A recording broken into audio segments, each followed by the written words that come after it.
Vancouver, British Columbia, Canada's third city, one of the West Coast's busiest terminals for sea, rail, highway, and pipeline transportation.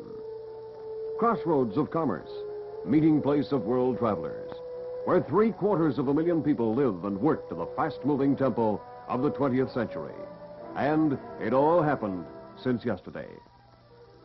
On April 18th, 1886, the old town of Granville, sometimes known as Gastown, became Vancouver. The first council chamber was a makeshift tent. Less than 2 months later, the new city had its first major disaster. On June 13th that same year, the fire destroyed nearly all of Vancouver. But 5 weeks later, when this picture was taken, the men and women of Vancouver were starting to build again, for they had vision and courage. They saw in the charred ruins the promise of a great city. The same scene 4 years later, Dominion Day, 1890. Already the fire is forgotten. Wooden shacks have been replaced by solid buildings. The first streetcar is rounding the corner from Carroll Street, scaring the horses on the left, but bringing a surge of pride to the citizens who lined the route of the big parade. Vancouver was on the way up. New and hopeful settlers were arriving every day. By wagon train, by stagecoach along the dusty trails, by perilous barge along the Fraser, and by an ancient mode of transportation for some hardy souls. The story of transportation had already begun, so let's follow it down through the years, all 75 of them, and discover, through the curious eyes of countless cameras and cameramen long vanished from the scene, just what transportation has meant to Vancouver and her people.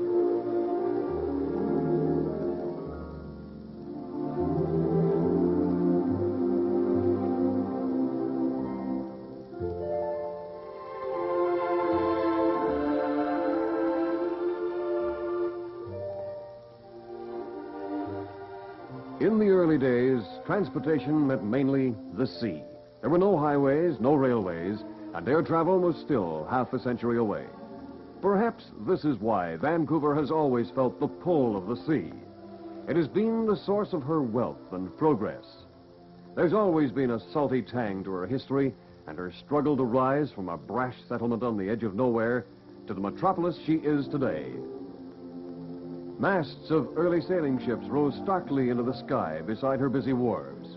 They brought goods and people from all parts of the world. In 1887, when the city was only a year old, the waterfront was having growing pains.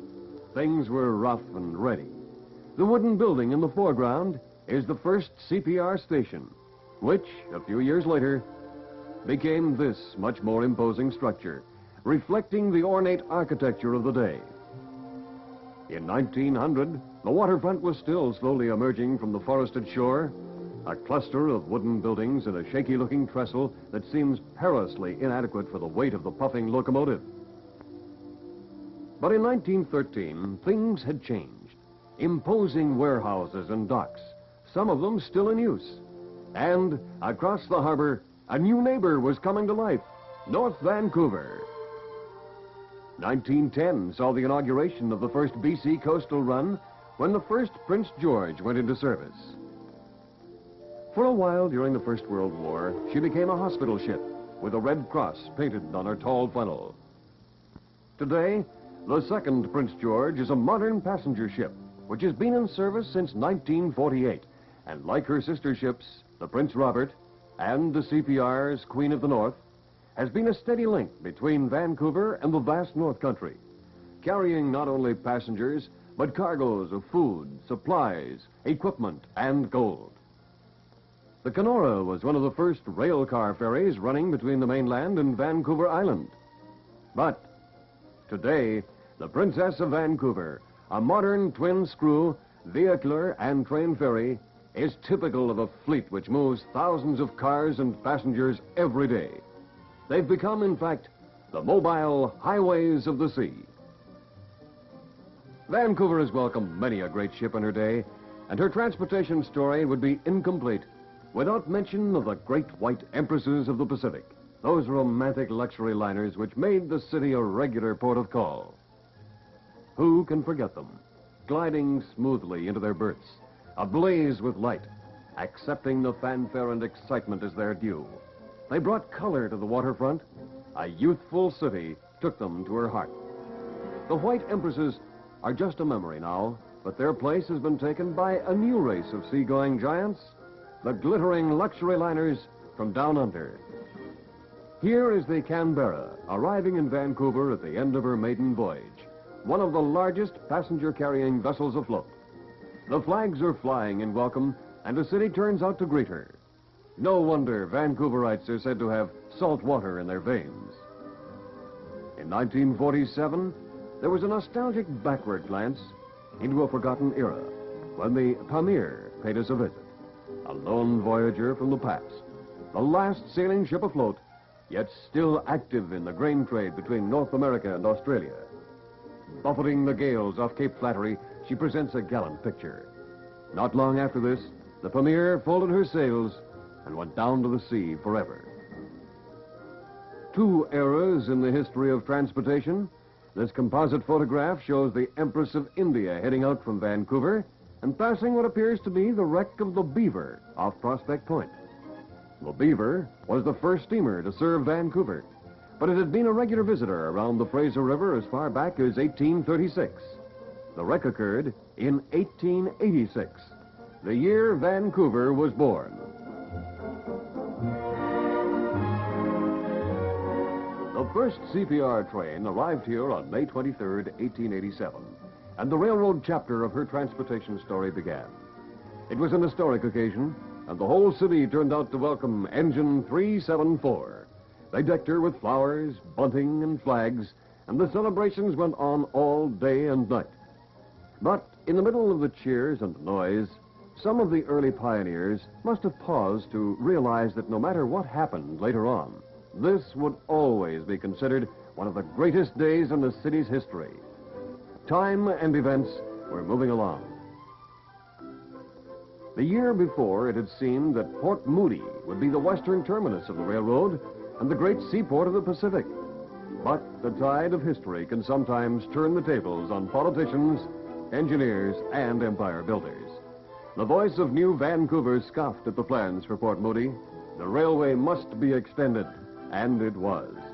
Vancouver welcomed number 374 with open arms, for this was one of her first victories, as well as a symbol of the future. Today, Engine 374 is a dignified playground for youngsters at Kitsilano Beach, where she was laid to rest in 1945. But in 1887, she was young and full of steam, and her arrival marked the beginning of a new era. The CNR arrived later in the fall of 1918. And then the Great Northern, the Pacific Great Eastern.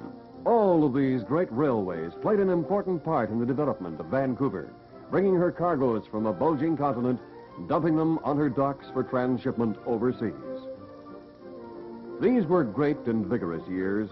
The raucous blast of a ship's horn in Vancouver Harbor was taken up, and the sound of it re-echoed through the valleys and forests of British Columbia as freight and passenger trains roared through the night, all of them coming to or going from Vancouver. The modern streamliners of the rails are a match for the new ocean liners, and they're a lot different from the trains we knew when we were young. Today, it's sealed windows and air conditioning, lavish accommodation, and luxurious comfort. But remember when it was like this? Red plush and gaslight, ornate luggage carriers and tiny windows? Things have certainly changed for the better. Or have they? There's a touch of nostalgia for the old-timer in this Edwardian-style sleeping car, which later, but not much later, became the old standard sleeper of fond memory. It's so much more decorative today. While passengers bring glamour and excitement to the railway, freight is its financial backbone, the bread and butter of the business. And freight wasn't limited to transcontinental runs. In Vancouver, a smaller yet important part of the transportation history revolves around the interurban freight and passenger services, which spread out from the city in many directions. Here's the first BC electric freight motor, pictured in the 1920s, and showing one of the famous milk train cars standing on the New Westminster Marpole line. And locomotive 900, built by the same company in 1907, served on the Marpole-Steveston line for many years. Diesel engines replaced the old locomotives on the Valley Freight Line after the interurban service was discontinued in 1950. Yesterday and today, 75 years, millions of people, billions of pounds of freight, the old 374 and today's streamlined Continentals. It doesn't seem like 3/4 of a century, but it was. While the whole story of Vancouver's transportation record is divided between the three major services, sea, land, and air, in between, there's another part of the story. Lumbering is Vancouver's major industry.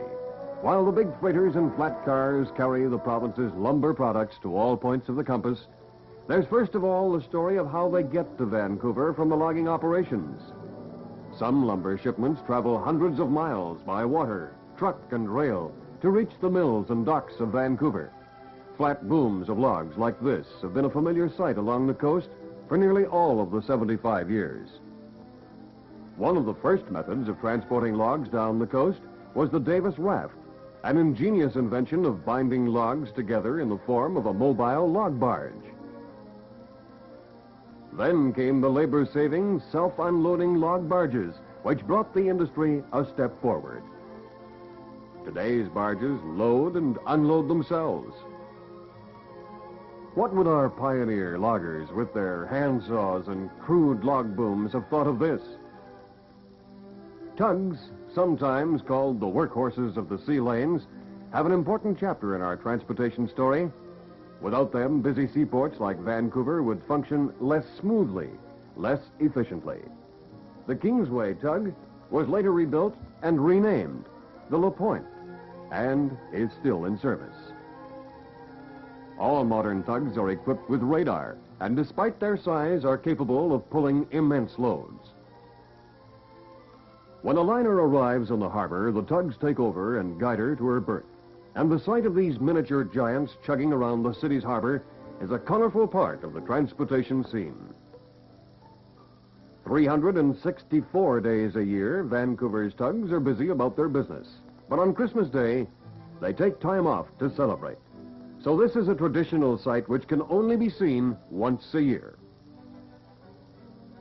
Barges moving slowly along our many waterways provide a somber background for the more lively methods of transportation.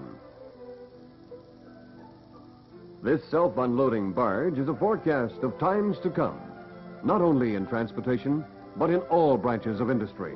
And while these cumbersome-looking cargo carriers receive scant attention from us as they go plodding about their business, they have a special place in the age-long history of the sea. Canada's and Vancouver's air age began on February 23rd, 1909, when this picture was taken. It was the first flight in Canadian history, and it ushered in a whole new concept of transportation. At Vancouver, a series of firsts marked the opening of this new age. March 25th, 1919, the first flight in Western Canada by Charles Hamilton at Memorial Park. To mark the first flight, the Vancouver Aviation Committee published its first souvenir program, and it included as event number 8, Mr. Hamilton racing in a biplane with running horses and riders on track. The horses won. Another early flight 1 year later by Bill McMullen at the same location.